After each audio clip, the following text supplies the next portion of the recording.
the thing that blew everybody away, the moment that really, I think, shattered everyone was Erika Kirk's speech. Now, I've only had the privilege of knowing Erika for a very short time. Actually, I only met her after Charlie was murdered. She's an amazing person. I mean, truly a strong, amazing person. One of the things that I found out is that when she gave the speech that she gave initially after Charlie's death, just a couple of days after his death, she actually did that live, which is unthinkable. To have to give a 16, 17-minute address direct into camera 2 days after watching your spouse be shot to death in front of the entire world with 2 young children at home. Erika is a force for sure. She, of course, has now been appointed as the new head of TPUSA. And the thing about Erika, it's true of Charlie too, but Erika even more overtly, is that she is a woman who is deeply in touch with her faith. I mean, this is a woman of faith at the deepest possible level. And that's really what she spoke about yesterday. It was incredibly moving. Truly one of the great speeches I think I've ever seen. She went for about half an hour and she spoke about what it means to be married, what the Bible calls us to do as husbands, as wives, what Charlie was trying to do by reaching out to young men. I mean, truly astonishing stuff. So she talked about in her speech, first of all, I mean, the audience was so moving. I mean, the audience was basically trying to reach out to her with their love to uplift her in this moment of darkness for her and for her family. You could feel the love in the arena, just tremendous outpouring of love for Erika Kirk in the arena. She talked about Charlie's mission, which she said was not just political. She said that Charlie Kirk's mission was to save the lost boys of the West. Here's what she had to say. Charlie's mission, above all, was aimed directly at those who aren't married. He named his organization well. He knew things were not right with America, and especially with young people, and they needed a new direction. Charlie passionately wanted to reach and save the lost boys of the West. The young men who feel like they have no direction, no purpose, no faith, and no reason to live. The men wasting their lives on distractions, and the men consumed with resentment, anger, and hate. Charlie wanted to help them. He wanted them to have a home with Turning Point USA. And when he went onto campus, he was looking to show them a better path and a better life that was right there for the taking. He wanted to show them that. That culminated in one of the most moving things I've ever seen ever at any time. Erika on stage in front of 100 million people, forgiving the assassin of her husband. Now, we'll talk about the differences between personal forgiveness, which is what Erika Kirk is doing here, and public policy, and how you ought to treat evil with regard to public policy. But what she does here is, I mean, truly an act of spiritual courage. My husband, Charlie, he wanted to save young men just like the one who took his life.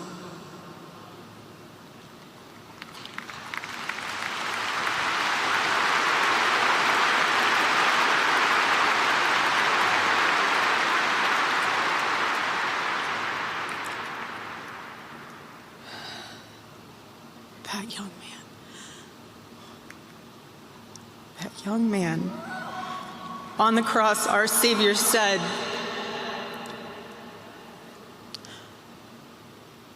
"Father, forgive them, for they not know what they do." That man, that young man, I forgive him.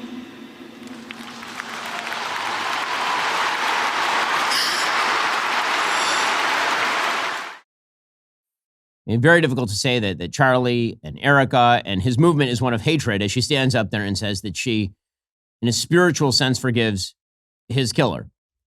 Now, there are a lot of people who are contrasting that with President Trump's speech, because later President Trump did a pretty funny riff about how he's not the kind of person who forgives his enemies.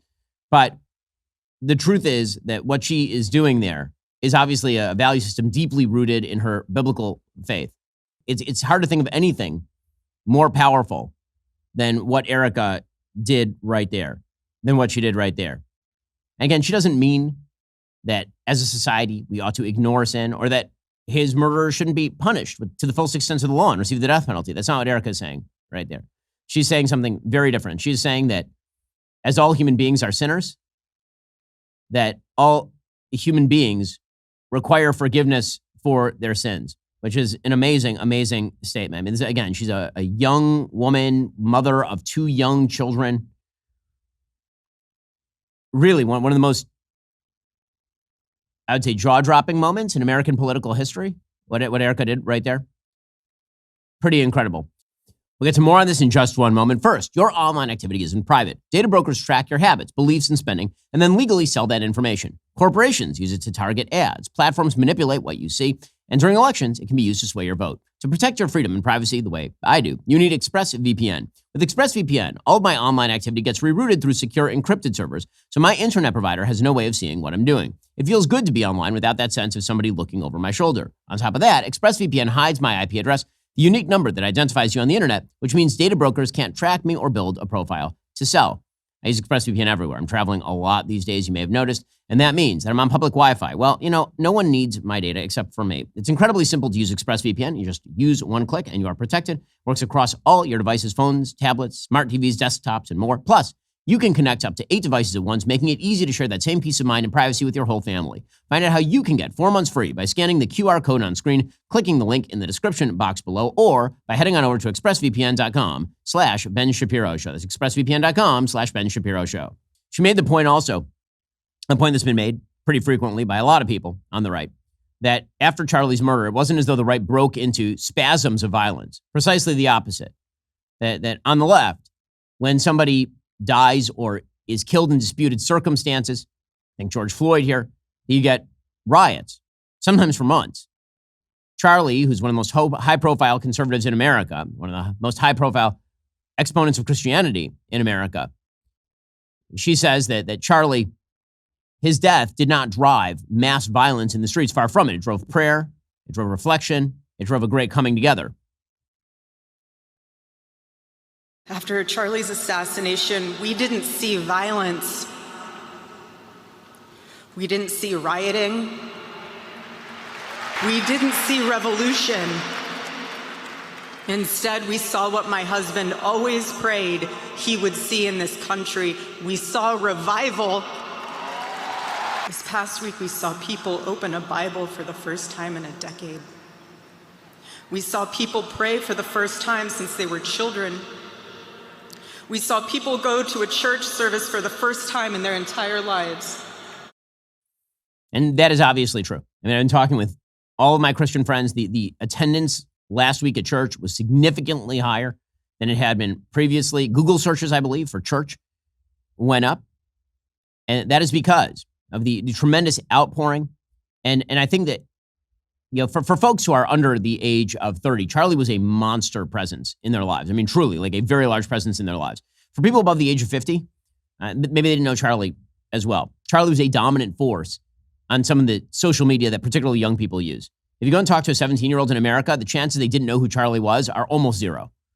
Charlie was, I believe, the most viewed political account on TikTok during the entire 2024 election cycle. He had something like 15 billion views on TikTok. And so the fact that he was spreading those values and then was shot while spreading his values on camera for everybody to see, that simple fact meant that I think a lot of people wanted to see what made Charlie tick and then go and experience what made Charlie tick, which was obviously his faith. Erika talked quite beautifully, I thought, about marriage. Her statements on marriage were quite wonderful. Like, she talked about how a man and a wife are supposed to relate to one another, that men are protectors and providers. That is their job in the world. When she was talking about young men who have abandoned purpose, she said it was your purpose to get married, have children, defend those children, be bold.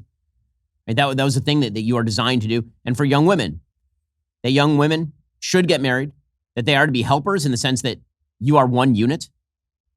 And then she talked about her personal relationship with Charlie. Again, this stuff it's heartbreaking and moving, and yes, uplifting. Someone once asked me how Charlie and I how he kept our marriage so strong when he was busy traveling. And our little secret, it was love notes. Every Saturday, Charlie wrote one for me, and he never missed a Saturday. And in every single one of them, he'd tell me what his highlight was for the week, how grateful he was for me and our babies. And always at the end, he would always end it with asking the most beautiful question. He'd always end it by asking, "Please let me know how I can better serve you as a husband." And as I commented to some of my friends, in a sort of,